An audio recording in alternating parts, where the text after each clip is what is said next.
చదవండి.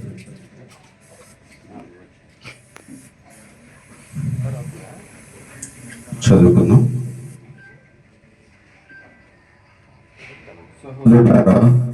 నిరీక్ష లేని ఇతరుల వలె మీరు దుఃఖపడుల నిమిత్తము నిద్రించుచున్న వాటి గురించి మీకు తెలియజేయుట మాకు ఇష్టము. యేసు మృతి పొంది తిరిగి లేచినని మనము నమ్మిన అదే ప్రకారము యేసునందు నిద్రించిన వారు దేవుని ఆయనతో కూడా వెంట పెట్టుకొని వచ్చును. మరి నిశ్చయంగా మరి సహోదరి మరి జీవితకాల యాత్రను ముగించుకొని మరి ఆఖరి ఘట్టానికి ఆమె వచ్చే ఉంది. మరి నిజంగా ఈ లోకంలో మరి ప్రతి వారము కూడా మనము మరి ఈ యొక్క స్థానానికి మనం రావాల్సిన వారమై ఉన్నాం. చిన్నలైనా పెద్దలైనా ఎవరైనా సరే ఈ ఆఖరి ఘట్టానికి మనము రావాల్సిన వారమై ఉన్నాం. ఏదో ఒక రోజున ప్రేమ దేవుని బిడ్డలారా మనము కూడా దీన్ని ఎదుర్కోవలసిన వారమైన అయితే ప్రేమ బిడ్డలారా వర్తమానం ఉన్న మరియు మనం విశ్వాసాలుగా చెప్పిన మనము సిద్ధంగా ఉన్నామని చెప్తూ ఉన్నాడు. మరి ఏమైనా కానీ ప్రేమ బిడ్డలారా మరి క్రీస్తునందు మనము గుర్తించబడటం అనేది చాలా ప్రాముఖ్యమైన విషయం. మరి క్రీస్తునందు అయితే మనం గుర్తించబడుతున్నామో మనం ఎలా క్రీస్తునందు గుర్తించబడాలి అంటే మన నిజంగా మరి ఈ లోకంలో ప్రేమ దేవుని బిడ్డలారా తను ఎన్నుకున్న వారిని మరి తను ఏర్పరచుకున్న వారిని మరి ఆయన ఎప్పుడైతే మరి ముందు నిర్ణయంలో ఉన్న ప్రతి వారిని కూడా మరి ఆయన ఎరిగి ఉన్నారు. మరి వారిని ఏ విధంగా మరి ఎరిగి చేసుకోవాలంటే మరి ఈ లోకంలో ప్రేమ దేవుళ్ళ సువార్త అనే వల ద్వారా వేసినప్పుడు మరి ఈ లోకంలో ప్రేమ అనేక మరి ఆ వలలో పడుతూ ఉంటాయి. అయితే ప్రేమ దేవుని బిడ్డలారా అందులో పాములు ఉంటాయి, కప్పలు ఉంటాయి, అలాగే చేపలు కూడా ఉంటాయి. అయితే మరి ఆ వల మనం తీసినప్పుడు ప్రేమ దేవుని బిడ్డలారా మరి అవన్నీ కూడా ఆయనకి అవసరం లేదు, కానీ దానికి నిజమైన చేపలు మాత్రమే అవసరమై ఉన్నాయి. అయితే మరి ఆ ఎన్నికలో ఉన్న వారిని మాత్రమే ఆయన తీసుకునే దేవుడు అయి ఉన్నాడు.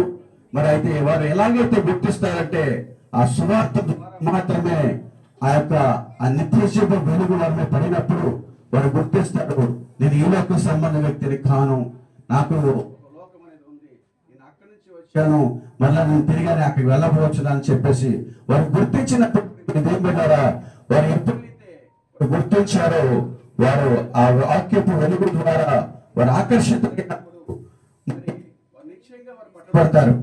అయితే ప్రేమ దేవుని బిడ్డలారా వారు నిజంగా ఎప్పుడైతే పట్టబడ్డారో వారు పాపాల నిమిత్తము నిజంగా వారి జీవితంలో జరిగిన ప్రతి పాపాన్ని పట్టుకొని మరి దేవుని సముఖంలో ప్రాయశ్చిత్తము చేసుకోవడానికి దేవుడు అవకాశం ఇస్తూ ఉన్నాడు.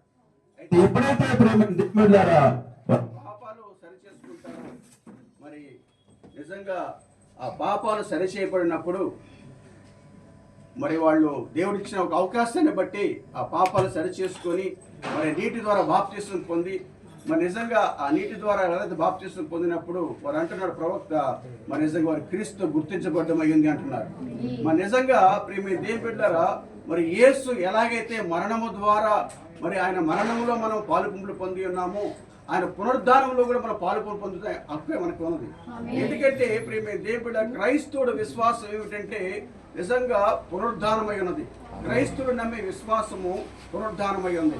మరి నిజంగా ప్రేమ దేవుని బిడ్డలారా మరి నిజంగా క్రైస్తవుడు ఎన్నడూ మాత్రం మరణించడు. క్రైస్తవుడు నిజంగా క్రైస్తవుడు నమ్మేది ఏంటంటే మరణించడు, అలాగే పునరుద్ధానం ఉందని నమ్ముతాడు. అయితే ప్రేమ దేవుని బిడ్డలారా మరి ఈరోజు మనము ఆ పునరుద్ధానంలో మన పాలుభాగస్తులు కావాలి అంటే మన నిజంగా దేవుడి యొక్క వాక్యపు క్రమంలో మనం ఉన్నప్పుడు మన నిజంగా దేవుడి యొక్క క్రమంలో మనం ఎప్పుడైతే నిలిచి ఉంటామో నిజంగా వారందరికీ కూడా దేవుడు అనుగ్రహం చేసేదంటే ఆ పునరుద్ధానం అయి ఉంది. మన నిజంగా ప్రతి దానికి కూడా దేవుడి లోకంలో ఆయన సృష్టించిన ప్రతి సృష్టిలో కూడా ప్రేమ దేవుని బిడ్డలారా మరి ఆయన మరి తన క్రమం కలిగి ఉన్నాయి. మన నిజంగా ఆయన ఏదైతే సృష్టించాడో ప్రతి సృష్టి కూడా అది ఎన్నడూ కూడా తప్పిపోలేదు, కానీ నిజంగా ప్రతిదీ కూడా అది క్రమంలోనే ఉన్నది. అయితే ప్రేమ దేవుడు సూర్యుడు తన క్రమంలో ఉన్నాడు, మరి చంద్రుడు తన క్రమంలో ఉన్నాడు, నక్షత్రాలు తన క్రమంలో ఉన్నాయి. అలాగే ప్రేమ దేవుడు ఈ వృక్షాలు, పువ్వులు, చెట్లు మరి అన్నీ కూడా ప్రతిదీ కూడా క్రమంలో ఉన్నాయి. కానీ మరి క్రమంలో లేనివాడు ఎవరంటే మానవుడై ఉన్నాడు. ఎందుకంటే ఆ క్రమాన్ని తప్పిపోయాడు మానవుడు. అయితే యోబు అంటూ ఉన్నాడు, ప్రేమ దేవుని బిడ్డలారా, మరి నిజంగా వృక్షాలు మరి చనిపోతున్నాయి, మళ్ళా తిరిగి బ్రతుకుతున్నాయి. అలాగే పూలు వాడిపోతున్నాయి, మళ్ళా పూలు మళ్ళా చిగురిస్తూ ఉన్నాయి. మరి నిజంగా మానవుడు చనిపోతున్నాడు, మళ్ళా తిరిగి లేపడట్లేదు అని చెప్పి యోబు నిజంగా ఆలోచన చేస్తున్న సమయంలో ప్రేమ దేవుని బిడ్డలారా, మరి నిజంగా యోబు నిజంగా ఆయన ఒక ప్రవక్త అయి ఉన్నాడు. నిజంగా ఆయన ఒక దేవుని వాక్యాన్ని కలిగిన వాడై ఉన్నాడు. అయితే దేవుని ద్వారా అతను నిజంగా ప్రతి విషయంలో ప్రేరేపించబడేవాడై ఉన్నాడు. అయితే ప్రేమ దేవుని బిడ్డలారా, అతను ఎప్పుడైతే ఆలోచన కలిగి ఉన్నాడో, ఎప్పుడైతే ఈ యొక్క ఉద్దేశాలు కలిగి ఉన్నాడో, నిజంగా వృక్షాలు చనిపోతున్నాయి, మళ్ళా బ్రతుకుతున్నాయి, చిగురిస్తున్నాయి, మరి పువ్వులు వాడిపోతున్నాయి, మళ్ళా నిజంగా మళ్ళా చిగురిస్తూ ఉన్నాయి. అయితే మానవుడు ఎందుకని చనిపోయిన వాడు లేపబడట్లేదు, మరి మానవుడు ఎప్పుడు అలాగే ఉండిపోయాడు ఏమిటి అని యోబు అనుకుంటున్న సమయంలో ప్రేమ దేవుని బిడ్డలారా, మరి నిజంగా యోబు ఆయన ఒక నిజంగా దర్శనాన్ని కలిగి ఉన్నాడంట. ఆ దర్శనం ప్రేమ దేవుళ్ళ ఆ ఉరుములు మెరుపులు నిజంగా వాటి ద్వారా ప్రేమ దేవుళ్ళారా ప్రభువును చూసి ఉన్నాడు. నిజంగా ప్రేమ దేవుళ్ళారా, మానవుడు పడిపోయిన మానవుని క్రమంలో పెట్టేది ఎవరంటే నిజంగా ప్రభువు యేసుక్రీస్తు మాత్రమే. నిజంగా పడిపోయిన మానవుడికి మరొక అవకాశం దేవుడు ఇచ్చాడు ఆయన. నిజంగా ప్రేమ దేవుళ్ళారా, ఆయనే ఈ లోకానికి మానవుడిగా శ్రీదారిగా రాకపోతే మనమందరం కూడా ప్రేమ దేవుళ్ళారా మరణానికి పాత్రలు అవ్వాల్సిన వారమే. అయితే దేవుడు ఏం చెప్తున్నాడంటే, బైబిల్ ఏం చెప్తుందంటే, యోహాను రాసిన యోహాను సువార్త 3వ అధ్యాయంలో ఆయన లోకానికి రావాల్సిన రక్షకుడై ఉన్నాడు. ఆయన యందు విశ్వాసం ఉంచిన వాడు నిత్య జీవాన్ని పొందుకుంటాడని చెప్తున్నాడు. ఆయన ఎవరైతే విశ్వసించలేదో వారు తీర్పులోకి వెళ్తారని చెప్తూ ఉన్నాడు. అయితే ప్రేమ దేవుళ్ళారా, దేవుడు మనకి ఇచ్చిన అవకాశం ఏంటంటే, మనం అందరం పాపంలో పుట్టాము, పాపంలో పెరిగా, పాపంలో జీవిస్తాం. తల్లి గర్భ నుంచి పాపంలో పుట్టా, పాపంలో పెరిగా, పాపంలో జీవిస్తున్నాం. అయితే నిజంగా దాన్ని బట్టి దేవుడు మన తీర్పులో తీసుకురావట్లేదు, కానీ దేవుడు నిజంగా మన కోసం చేసిన కార్యాన్ని విశ్వసించిన వాడు రక్షించబడుతున్నాడు, విశ్వసించిన వాడు తీర్పులోకి వెళ్తూ ఉన్నాడు. ప్రేమ దేవుళ్ళారా, అయితే దేవుడు మనకి ఇచ్చిన అవకాశాన్ని మనం ఎంత మాత్రమో దుర్వినియోగపరచుకోకుండా దాన్ని సద్వినియోగపరచుకునే అవకాశం దేవుడు మనకి ఇచ్చాడు. అయితే యోబు చూస్తున్నాడు ఆ ఉరుములో మెరుపులో, నిజంగా అంత్యకాలం మందు నా విమోచకుడు సజీవుడు, నిజంగా ఈ నా శరీరము చీకిపోయినా ఈ నా కళ్ళతో నా ప్రభువుని చూస్తాను. ఎంత గొప్ప విశ్వాసం కలిగి ఉన్నాడు ప్రేమ దేవుడు. అంత విశ్వాసము కలిగి యోబు ప్రేమ దేవుళ్ళారా, నిజంగా ఆయన మృతి పొందిన తర్వాత ఆయన ఒక స్థలంలో పాతి పెట్టబడ్డాడు. నిజం ప్రేమ దేవుళ్ళారా, ఆ స్థలంలో పాతి పెట్టబడినప్పుడు ఎందుకు అక్కడ ఆ స్థలంలో పాతి పెట్టాడంటే, మరి యోబు ఒక ప్రవక్త అయి ఉన్నాడు కనుక, మరి ఆయన దీర్ఘదర్శి అయి ఉన్నాడు కనుక, ఆయన దేవునితో సహవాసం కలిగి ఉన్నాడు కనుక, మరి నిజంగా ఆ స్థలంలో పాతి పెట్టబడినప్పుడు అదే స్థలం ప్రేమ దేవుళ్ళారా, అబ్రహాము భార్య చనిపోయినప్పుడు హేతు ద్వారా మన నిజంగా ఆ భూభాగాన్ని కొన్నాడంట అబ్రహాము. నిజం ప్రేమ దేవుళ్ళ శారాని మరి ఎక్కడ పాతి పెట్టాడు అంటే, యోబు ఎక్కడైతే చనిపోయాడో ఆ పరిసర ప్రాంతాలలో మరి షేతు ఒక భూమిని అబ్రహాము కొనుగోలు చేసి ఆ స్థలంలో శారానికి పాతి పెట్టాడట. అయితే అదే స్థలంలో అబ్రహాము చనిపోయినప్పుడు కూడా అబ్రహాము కూడా అక్కడే పాతి పెట్టబడ్డాడు. అలాగే ఇస్సాకు అక్కడే పాతి పెట్టబడ్డాడు, యాకోబు అక్కడే పాతి పెట్టబడ్డాడు, యోబు అక్కడే పాతి పెట్టబడ్డాడు. ఎందుకు అంటే ప్రేమ దేవుని బిడ్డలారా, వారికి నిజంగా ఆ నిజంగా వారు పితరులు వెంబడించారు. వారు అక్కడ యోబు ఒక దర్శనం కలిగి ఉన్నాడు, ఒక ప్రత్యక్షత కలిగి ఉన్నాడు కనుక ఆ ప్రత్యక్షత తన పితరులందరూ కూడా వెంబడించారు ప్రేమ దేవుడు. ఎందుకు అంటే అదే స్థలములో నిజంగా ప్రేమ దేవుళ్ళారా, అక్కడ మాత్రం లేపబడబోతున్నారు, అక్కడ మాత్రం వారి దేహానికి విమోచన ఉన్నది, అక్కడ మాత్రమే దేవుడు దిగి రాబోతున్నాడు, వారి దేహానికి ప్రాశ్చిత్తం అక్కడ కలగబోతుంది అని వారు విశ్వసించారు. కాబట్టి వారు ఒకే స్థలంలో ప్రేమ దేవుళ్ళారా వారు పాతి పెట్టబడ్డారు. అయితే ప్రేమ దేవుళ్ళారా, ఈ రోజు మన విశ్వాసం ఏమిటంటే, మనం ఎక్కడ పాతి పెట్టబడాలంటే క్రీస్తులో మాత్రమే. క్రీస్తులో మాత్రమే మనకి పునరుద్ధానం ఉన్నది, క్రీస్తు బయట మనకి పునరుద్ధానం లేదు. నిజం ప్రేమ దేవుడు క్రీస్తు యందు విశ్వాసం వచ్చిన వాడు నిజంగా తీర్పులోకి వెళ్ళక నిత్య జీవానికి నిజంగా వెళ్తూ ఉన్నాడు. అయితే ప్రియమైన దేవుడు దేవుడు మనకి ఇచ్చిన అవకాశం ఏమిటంటే నిజంగా క్రీస్తును మనము వెంబడించడం అయ్యింది, క్రీస్తులో మనం గుర్తించబడడం అయ్యింది. క్రీస్తువును ఎలా గుర్తించబడాలంటే నీ పాపాల నిమిత్తము నువ్వు మారు మనసు పొంది నీ పాప క్షమాపణతో యేసుక్రీస్తును బాప్తిసం పొంది నిజంగా పరిశుద్ధాత్మ పొందుకున్నప్పుడు నువ్వు క్రీస్తుతో గుర్తించబడుతూ ఉన్నావు. ఆమేన్. దేవుని నామానికి మహిమ కలుగును గాక. ఈ రోజు క్రీస్తులో ఉన్న వారికి మాత్రమే పునరుద్ధానమైనది. ఎందుకంటే సృష్టి ప్రతిదీ క్రమంలో ఉన్నది. అయితే మానవుడు మాత్రమే క్రమం తెప్పాడు. అయితే క్రమంలో పెట్టడానికి దేవుడే శ్రేయదారిగా ఈ లోకానికి వచ్చినప్పుడు ఏం పెట్టారో అయితే ఆయనందు విశ్వాసం వచ్చిన వాడు దేవుడు ఏమంటే క్రీస్తులో మనం క్రమపరచబడుతూ ఉన్నాం. క్రీస్తు లేకుండా మనకి క్రమం అనేది లేదు. నిజం మనము త్రోవ తప్పి తిరుగుతున్న వారము. అయితే క్రమంలో పెట్టడానికి దేవుడు శ్రీదారిగా రక్త మాంసమైన దేహంలోనికి ఆయన మన మధ్యకి వచ్చాడు ఆయన. అయితే ప్రేమ దేం బిడ్డలారా, మరి మనం బాప్తిసం పొందిన తర్వాత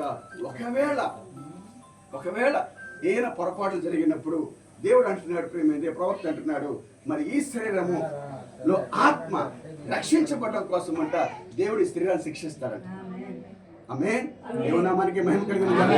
ఎందుకంటే ప్రేమ దేవుని బిడ్డలారా, నీ ఆత్మ రక్షించబడడం కోసము దేవుడి శరీరాన్ని శిక్షిస్తాను అంటున్నాడు ఆయన. అయితే ఎందుకు అంటే నీ ఆత్మ రక్షించబడాలి.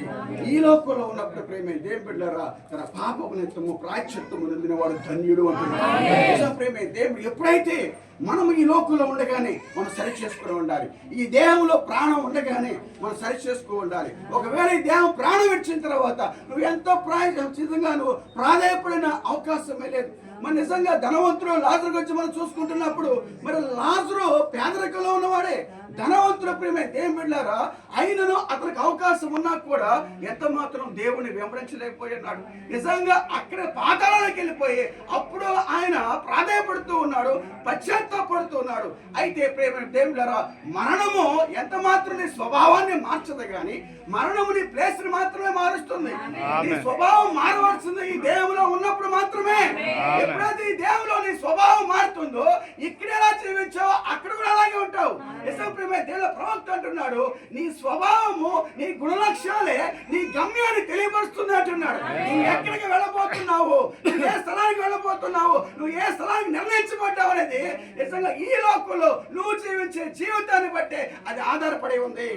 దేవుని నామానికి మహిమ కలుగును గాక. నీ యొక్క విశ్వాసాన్ని బట్టి నిజంగా అది అక్కడ నిర్ణయించబడి ఉంది.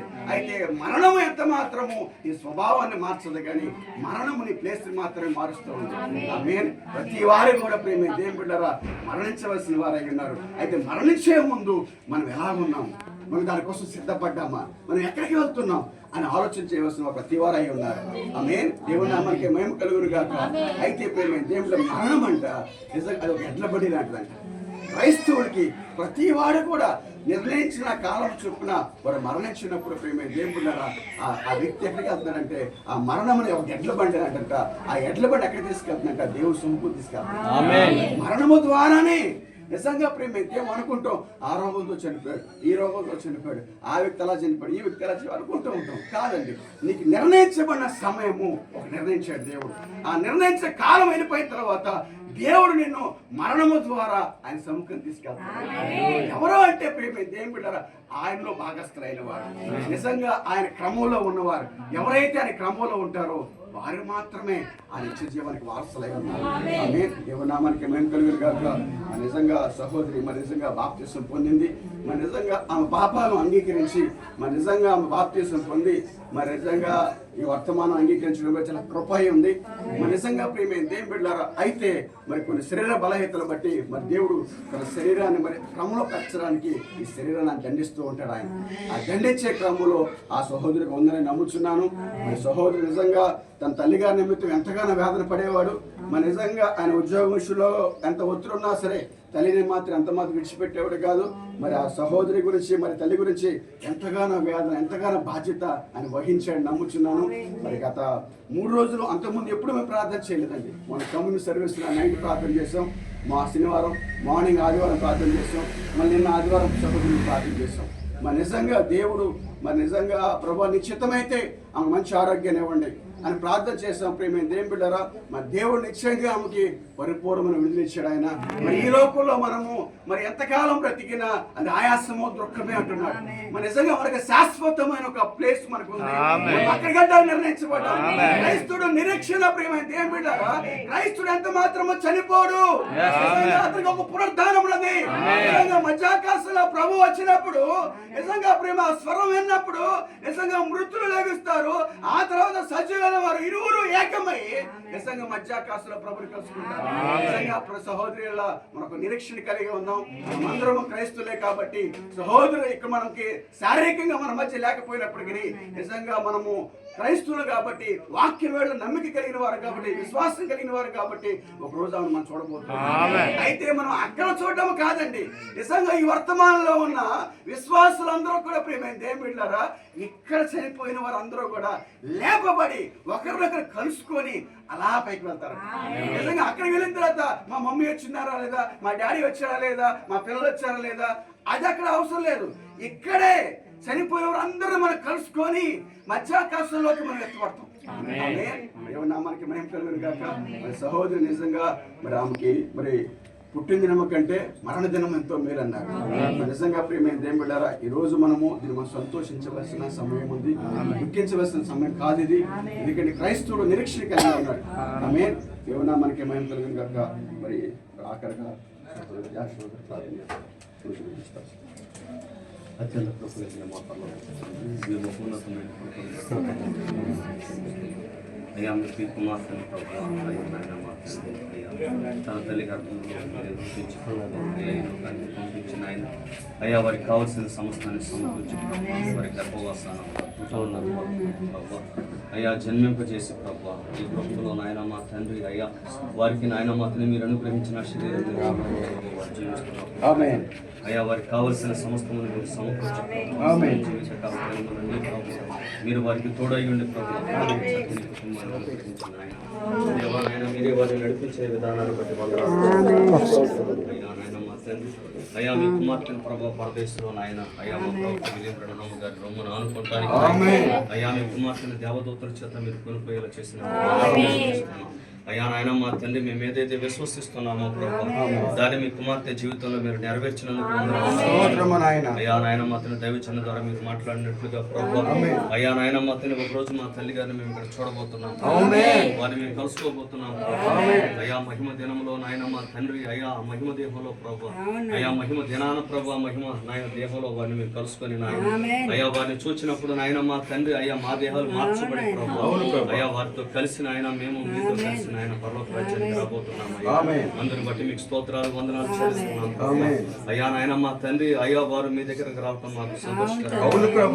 అయ్యా భౌతికంగా వారు మమ్మల్ని విడిచిపెట్టి వెళ్ళుట నాయన ప్రభావ కానీ నాయన మా తండ్రి వారు విడిచిపెట్టి వెళ్ళినటువంటి కుటుంబానికి నాయన అయ్యా నాయన బంధువులకు స్నేహితులకు నిలవలకు ప్రతి ఒక్కరికి నాయన అయ్యా మీరే ఆదరణను కలిగించండి ప్రభావ, ఓదార్పును కలిగించండి. అయ్యా నిజమే నాయన మా తండ్రి ఈ భూమి మీద ప్రతి తల్లి నాయన అయ్యా నాయన ప్రతి గృహంలో మీ స్థానంలో నిలవబడుతున్నారు. అయ్యా మీ ప్రేమను ప్రభావ రుచి చూపించడానికి అయ్యా మీరు నాయన మా తండ్రి అయ్యా మాకు ఎటువంటి బాధ్యతలు నెరవేర్చాలో అయ్యా మా పట్ల మీరు ఎటువంటి బాధ్యతలు కలిగి ఉన్నారు, అటువంటి బాధ్యతలను ఆ యొక్క మాతృమూర్తులు కలిగి ఉన్నారు. ఆయన మా తండ్రి మీకు స్తోత్రాలు వందనాలు చెల్లిస్తున్నాం. దేవా బాధ్యతను ఆ మాతృమూర్తి నెరవేర్చిన ఆయన అయ్యా పరదేశకు వచ్చి ఉండగా ప్రభా నాయన మా తండ్రి అయ్యా నాయన అటువంటి తల్లి గారిని ఇచ్చినందుకు మీకు స్తోత్రాలు చెల్లిస్తున్నాం. అయ్యా ఈ కుటుంబానికి మీరెంతో ఆదరణను ఓదార్పు దయచేయమని అయ్యా ఈ కార్యక్రమాన్ని మీరే నడిపిస్తున్నందుకు వందనాలు చెల్లిస్తున్నాయి. అయ్యా తదుపరి జరగవలసిన కార్యక్రమాన్ని ప్రభువా అయ్యా మీ నామానికి మహిమార్థంగా ప్రభువా మా అందరికి దీవెనకరంగా జరిగించమని యేసుక్రీస్తు నామమున అడిగి వేడుకుంటున్నాము.